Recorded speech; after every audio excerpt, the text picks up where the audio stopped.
When another night came, the columns, changed to purple streaks, filed across two pontoon bridges. A glaring fire wine-tinted the waters of the river. Its rays, shining upon the moving masses of troops, brought forth here and there sudden gleams of silver or gold. Upon the other shore a dark and mysterious range of hills was curved against the sky. The insect voices of the night sang solemnly. After this crossing, the youth assured himself that at any moment they might be suddenly and fearfully assaulted from the caves of the lowering woods. He kept his eyes watchfully upon the darkness. But his regiment went unmolested to a camping place, and its soldiers slept the brave sleep of wearied men. In the morning they were routed out with early energy, and hustled along a narrow road that led deep into the forest. It was during this rapid march that the regiment lost many of the marks of a new command. The men had begun to count the miles upon their fingers, and they grew tired. "Sore feet and damn short rations, that's all," said the loud soldier. There was perspiration and grumblings. After a time they began to shed their knapsacks. Some tossed them unconcernedly down, others hid them carefully, asserting their plans to return for them at some convenient time. Men extricated themselves from thick shirts. Presently few carried anything but their necessary clothing, blankets, haversacks, canteens, and arms and ammunition. "You can now eat and shoot," said the tall soldier to the youth. "That's all you want to do." There was sudden change from the ponderous infantry of theory to the light and speedy infantry of practice. The regiment, relieved of a burden, received a new impetus. But there was much loss of valuable knapsacks, and, on the whole, very good shirts. But the regiment was not yet veteran-like in appearance. Veteran regiments in the army were likely to be very small aggregations of men. Once, when the command had first come to the field, some perambulating veterans, noting the length of their column, had accosted them thus: "Hey, fellers, what brigade is that?" And when the men had replied that they formed a regiment and not a brigade, the older soldiers had laughed and said, "Oh God!" Also, there was too great a similarity in the hats. The hats of a regiment should properly represent the history of headgear for a period of years. And, moreover, there were no letters of faded gold speaking from the colors. They were new and beautiful, and the color-bearer habitually oiled the pole. Presently the army again sat down to think.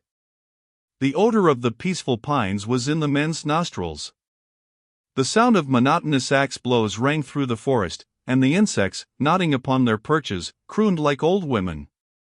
The youth returned to his theory of a blue demonstration. One gray dawn, however, he was kicked in the leg by the tall soldier, and then, before he was entirely awake, he found himself running down a wood road in the midst of men who were panting from the first effects of speed. His canteen banged rhythmically upon his thigh, and his haversack bobbed softly. His musket bounced a trifle from his shoulder at each stride and made his cap feel uncertain upon his head. He could hear the men whisper jerky sentences, say, "What's all this about? What th thunder we skedaddlin' this way fair? Billy, keep off 'em feet. Ya run like a cow." And the loud soldier's shrill voice could be heard, "What th devil they in sich a hurry for?" The youth thought the damp fog of early morning moved from the rush of a great body of troops. From the distance came a sudden spatter of firing. He was bewildered. As he ran with his comrades he strenuously tried to think, but all he knew was that if he fell down those coming behind would tread upon him. All his faculties seemed to be needed to guide him over and past obstructions. He felt carried along by a mob. The sun spread disclosing rays, and, one by one, regiments burst into view like armed men just born of the earth. The youth perceived that the time had come. He was about to be measured. For a moment he felt in the face of his great trial like a babe, and the flesh over his heart seemed very thin. He seized time to look about him calculatingly. But he instantly saw that it would be impossible for him to escape from the regiment. It enclosed him. And there were iron laws of tradition and law on four sides. He was in a moving box. As he perceived this fact, it occurred to him that he had never wished to come to the war. He had not enlisted of his free will. He had been dragged by the merciless government. And now they were taking him out to be slaughtered. The regiment slid down a bank and wallowed across a little stream. The mournful current moved slowly on, and from the water, shaded black, some white bubble eyes looked at the men. As they climbed the hill on the farther side, artillery began to boom. Here the youth forgot many things as he felt a sudden impulse of curiosity. He scrambled up the bank with a speed that could not be exceeded by a bloodthirsty man. He expected a battle scene. There were some little fields girded and squeezed by a forest. Spread over the grass and in among the tree trunks, he could see knots and waving lines of skirmishers who were running hither and thither and firing at the landscape. A dark battle line lay upon a sunstruck clearing that gleamed orange color. A flag fluttered. Other regiments floundered up the bank. The brigade was formed in line of battle, and after a pause started slowly through the woods in the rear of the receding skirmishers, who were continually melting into the scene to appear again farther on. They were always busy as bees, deeply absorbed in their little combats. The youth tried to observe everything. He did not use care to avoid trees and branches, and his forgotten feet were constantly knocking against stones or getting entangled in briars. He was aware that these battalions with their commotions were woven red and startling into the gentle fabric of softened greens and browns. It looked to be a wrong place for a battlefield. The skirmishers in advance fascinated him. Their shots into thickets and at distant and prominent trees spoke to him of tragedies hidden, mysterious, solemn. Once the line encountered the body of a dead soldier. He lay upon his back staring at the sky. He was dressed in an awkward suit of yellowish-brown. The youth could see that the soles of his shoes had been worn to the thinness of writing paper, and from a great rent in one the dead foot projected piteously. And it was as if fate had betrayed the soldier. In death it exposed to his enemies that poverty which in life he had perhaps concealed from his friends. The ranks opened covertly to avoid the corpse. The invulnerable dead man forced a way for himself. The youth looked keenly at the ashen face. The wind raised the tawny beard. It moved as if a hand were stroking it. He vaguely desired to walk around and around the body and stare, the impulse of the living to try to read in dead eyes the answer to the question. During the march the ardor which the youth had acquired when out of view of the field rapidly faded to nothing. His curiosity was quite easily satisfied. If an intense scene had caught him with its wild swing as he came to the top of the bank, he might have gone roaring on. This advance upon nature was too calm. He had opportunity to reflect. He had time in which to wonder about himself and to attempt to probe his sensations. Absurd ideas took hold upon him. He thought that he did not relish the landscape. It threatened him. A coldness swept over his back, and it is true that his trousers felt to him that they were no fit for his legs at all. A house standing placidly in distant fields had to him an ominous look. The shadows of the woods were formidable. He was certain that in this vista there lurked fierce-eyed hosts. The swift thought came to him that the generals did not know what they were about. It was all a trap. Suddenly those close forests would bristle with rifle barrels. Iron-like brigades would appear in the rear. They were all going to be sacrificed. The generals were stupids. The enemy would presently swallow the whole command. He glared about him, expecting to see the stealthy approach of his death. He thought that he must break from the ranks and harangue his comrades. They must not all be killed like pigs, and he was sure it would come to pass unless they were informed of these dangers. The generals were idiots to send them marching into a regular pen. There was but one pair of eyes in the corps. He would step forth and make a speech. Shrill and passionate words came to his lips. The line, broken into moving fragments by the ground, went calmly on through fields and woods. The youth looked at the men nearest him and saw, for the most part, expressions of deep interest, as if they were investigating something that had fascinated them. One or two stepped with over-valiant airs as if they were already plunged into war. Others walked as upon thin ice. The greater part of the untested men appeared quiet and absorbed. They were going to look at war, the red animal war, the blood-swollen god. And they were deeply engrossed in this march. As he looked, the youth gripped his outcry at his throat. He saw that even if the men were tottering with fear, they would laugh at his warning. They would jeer him, and, if practicable, pelt him with missiles. Admitting that he might be wrong, a frenzied declamation of the kind would turn him into a worm. He assumed, then, the demeanor of one who knows that he is doomed alone to unwritten responsibilities. He lagged, with tragic glances at the sky. He was surprised presently by the young lieutenant of his company, who began heartily to beat him with a sword, calling out in a loud and insolent voice, "Come, young man, get up into ranks there. No skulking will do here." He mended his pace with suitable haste.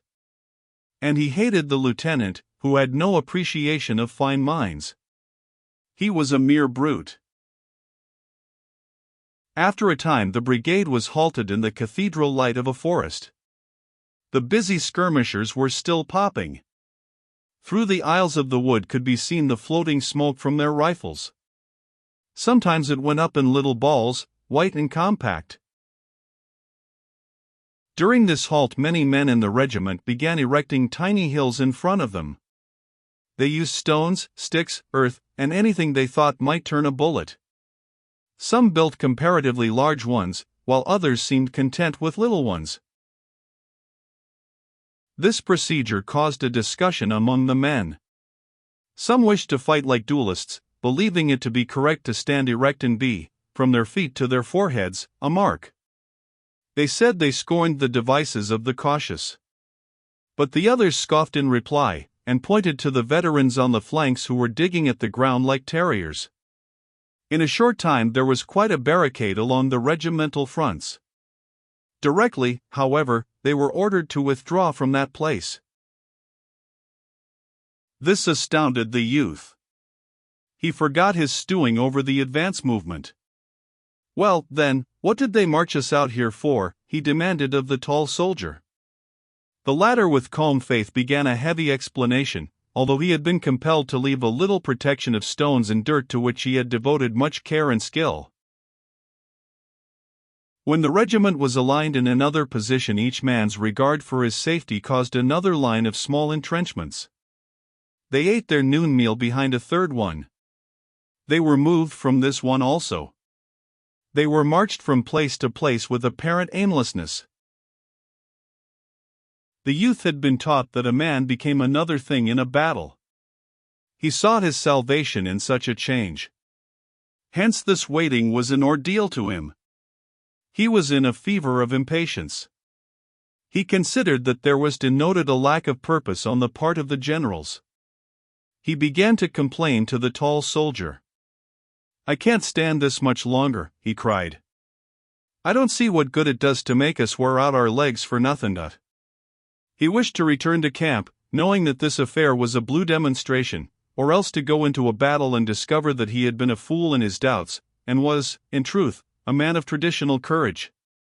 The strain of present circumstances he felt to be intolerable.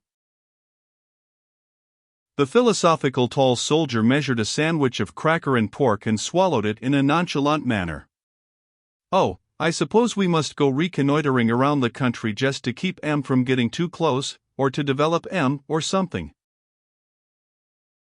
"Ha," said the loud soldier.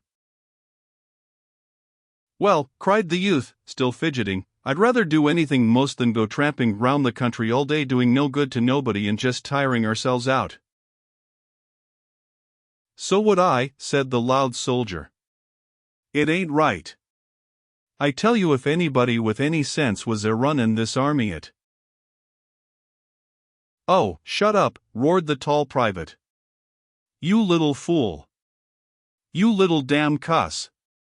You ain't had that there coat and them pants on for 6 months, and yet you talk as if—" "Well, I want to do some fighting anyway," interrupted the other. "I didn't come here to walk. I could ave walk to home round and round the barn if I just wanted to walk." The tall one, red-faced, swallowed another sandwich as if taking poison in despair. But gradually, as he chewed, his face became again quiet and contented. He could not rage in fierce argument in the presence of such sandwiches. During his meals he always wore an air of blissful contemplation of the food he had swallowed. His spirit seemed then to be communing with the viands. He accepted new environment and circumstance with great coolness, eating from his haversack at every opportunity. On the march he went along with the stride of a hunter, objecting to neither gait nor distance. And he had not raised his voice when he had been ordered away from 3 little protective piles of earth and stone, each of which had been an engineering feat worthy of being made sacred to the name of his grandmother. In the afternoon the regiment went out over the same ground it had taken in the morning. The landscape then ceased to threaten the youth. He had been close to it and become familiar with it. When, however, they began to pass into a new region, his old fears of stupidity and incompetence reassailed him, but this time he doggedly let them babble. He was occupied with his problem, and in his desperation he concluded that the stupidity did not greatly matter. Once he thought he had concluded that it would be better to get killed directly and end his troubles. Regarding death thus out of the corner of his eye, he conceived it to be nothing but rest, and he was filled with a momentary astonishment that he should have made an extraordinary commotion over the mere matter of getting killed. He would die, he would go to some place where he would be understood. It was useless to expect appreciation of his profound and fine senses from such man as the lieutenant. He must look to the grave for comprehension. The skirmish fire increased to a long chattering sound. With it was mingled far-away cheering. A battery spoke. Directly the youth would see the skirmishers running. They were pursued by the sound of musketry fire. After a time the hot, dangerous flashes of the rifles were visible. Smoke clouds went slowly and insolently across the fields like observant phantoms. The din became crescendo, like the roar of an oncoming train. A brigade ahead of them and on the right went into action with a rending roar. It was as if it had exploded. And thereafter it lay stretched in the distance behind a long grey wall, that one was obliged to look twice at to make sure that it was smoke. The youth, forgetting his neat plan of getting killed, gazed spellbound.